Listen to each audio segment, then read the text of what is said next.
For thousands of years, humans have used the power of water to do work for them.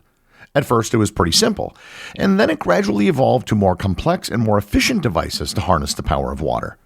Eventually, we were able to harness some of the world's largest rivers to produce incredible amounts of power for millions of people. But despite the advanced hydropower systems that exist today, there are still small-scale uses available. Learn more about how humanity has harnessed the power of water on this episode of Everything Everywhere Daily.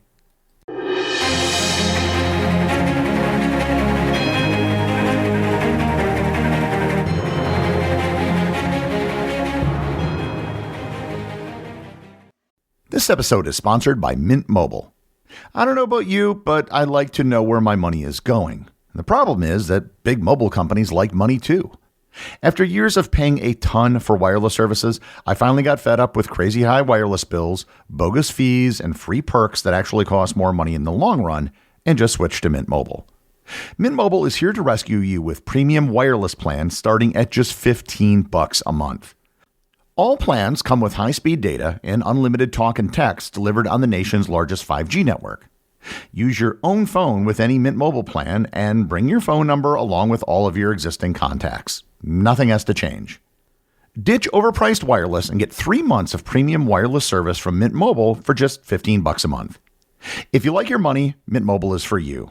Shop plans at mintmobile.com/EED. That's mintmobile.com/EED. Upfront payment of $45 for 3 months, 5 gigabyte plan required, equivalent to $15 a month.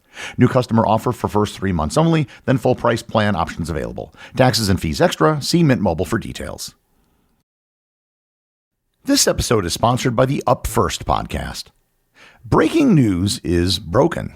You're constantly doom scrolling on Facebook, Twitter, or TikTok to get the latest updates so you don't miss anything. If this sounds like you, I recommend that you listen to the Up First podcast by NPR. NPR's Up First provides the top 3 news stories to start your day.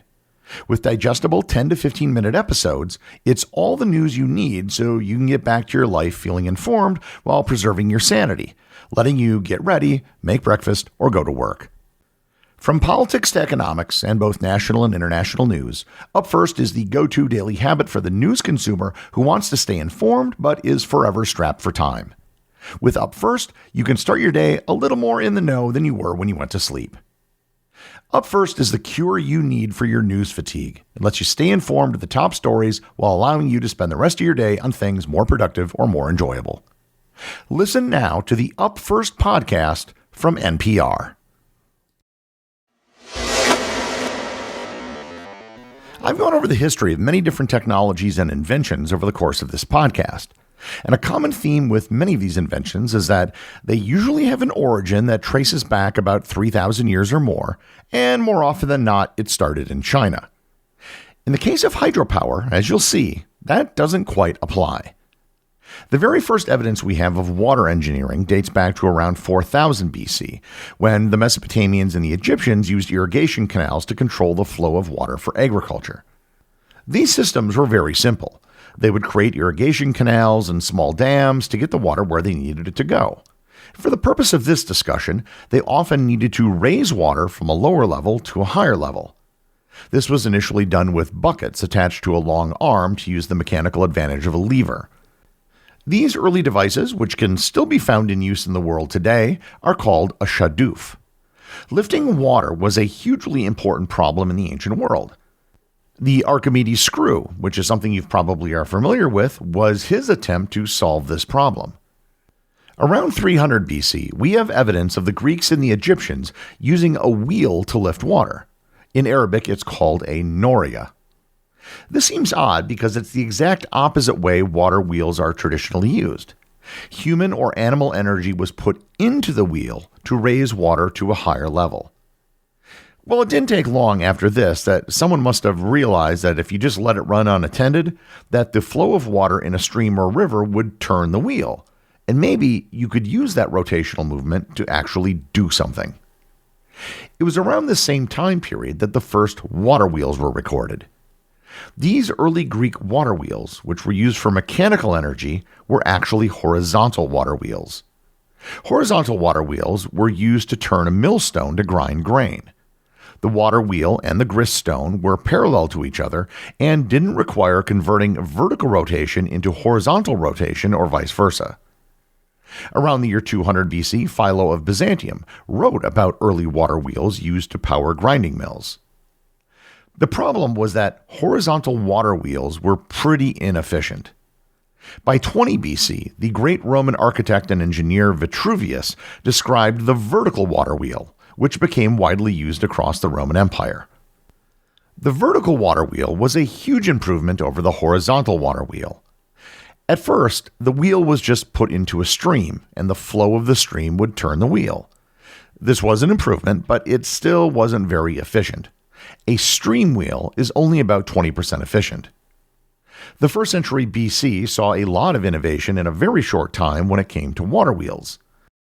One of the things that was figured out relatively quickly was the concept of head. Head refers to the vertical distance between the water source and the point where it exits or impacts a turbine or water wheel. It represents the potential energy available due to gravity, and it's a key factor in determining the efficiency and power output of a hydropower system. They realized that rather than putting a water wheel in the middle of a stream, you could get more power from it if you put it near a waterfall or some other location where there was a difference in water height. Just divert the water along a channel and then have it fall directly over the wheel. This led to the development of what are known as undershot, breastshot, and overshot wheels, and they simply refer to where the water was first touching the wheel, low, medium, or high. An overshot water wheel was the most efficient, with water falling right down from the very top of the wheel. The Romans were not what you'd call a very inventive people. They didn't have a great track record of technical innovation. However, water wheels were one thing that they really did excel at. With it, they were able to create some truly innovative machines of that era. The Barbegal Mill Complex, built in the 2nd century, located in southern France, was an enormous water-powered flour mill consisting of 16 water wheels arranged in a cascading system, capable of grinding vast amounts of grain to feed the Roman population. This represents one of the earliest known large-scale industrial production sites. The Hierapolis sawmill, built in the 3rd century in present-day Turkey, was one of the earliest known examples of a machine using a crank and connecting rod mechanism to convert rotary motion into linear motion, allowing it to automate the cutting of stone and wood, a revolutionary advancement in mechanization. And I should note that about this same time in China, vertical water wheels also began to appear. By all accounts, it was an independent development of the Greeks and Romans. When the Roman Empire fell, water wheel technology didn't disappear. It, in fact, expanded after the abolition of slavery when brute human labor couldn't be used. Water wheel technology spread across Europe, the Middle East, and Asia, becoming a crucial energy source in medieval economies. By the 11th century, water wheels were quite common all across Europe. In 1086, the Domesday Book, which was a survey taken of England by William the Conqueror, recorded more than 5,600 watermills. That was just in England. There were tens of thousands more scattered around the world. Streams, rivers, and any location with a suitable head for a water wheel became a prime location for monasteries and mills. While water wheels spread geographically, it wasn't really until the Renaissance that there were significant technical advancements in water wheels. Leonardo da Vinci sketched designs for improved water wheels and gears, and as with most of his inventions, they never got beyond his notebook. However, the idea of adding gears to mills was a powerful one that did catch on. Advances in gearing mechanisms allowed water wheels to be used for more than just grinding grain. They allowed for water to power hammer mills for metalworking, fulling mills for textiles, and paper mills for producing paper. Water wheels were used to power bellows for furnaces and pumps to drain mines. Hydropower was the dominant form of industrial power used by humans up until the invention of the steam engine. With the development of the steam engine, it liberated factories and mills from having to be next to a water source with a large head. Factories could now be located anywhere where coal could be delivered. However, the Industrial Revolution didn't cease the use of water power. In fact, in a few cases, water wheels reached their logical conclusion. Today, if you visit the Isle of Man, you can see the Great Laxley Wheel. The Great Laxley Wheel is a massive water wheel built in 1854 to pump water from the Great Laxley Mine, one of the island's most important lead and zinc mining operations. Designed by Robert Casement, the wheel is an overshot water wheel with a diameter of 72 feet 6 inches, or 22.1 meters, making it the largest working water wheel in the world. Still operational, it can rotate at a maximum speed of 3 revolutions per minute. Just when it looked like the steam engine might forever displace hydropower, in the 19th century, a new invention gave it new life: the water turbine. Unlike traditional water wheels, which relied on direct impact, turbines used curved blades to effectively harness both the speed and head of flowing water. The first practical water turbine was developed in 1827 by Benoit Forneron, followed by significant improvements such as James Francis's Francis turbine in 1849. The 19th century saw many quick improvements in the water turbine, including the development of the Pelton wheel in 1876, which is used for high-head, low-flow situations, and the Kaplan turbine in 1913 for low-head, high-flow conditions. Turbines were now starting to reach efficiencies over 90% in the late 19th century. Of course, the water turbine proved to be great for the next new form of power that would revolutionize the world: electricity.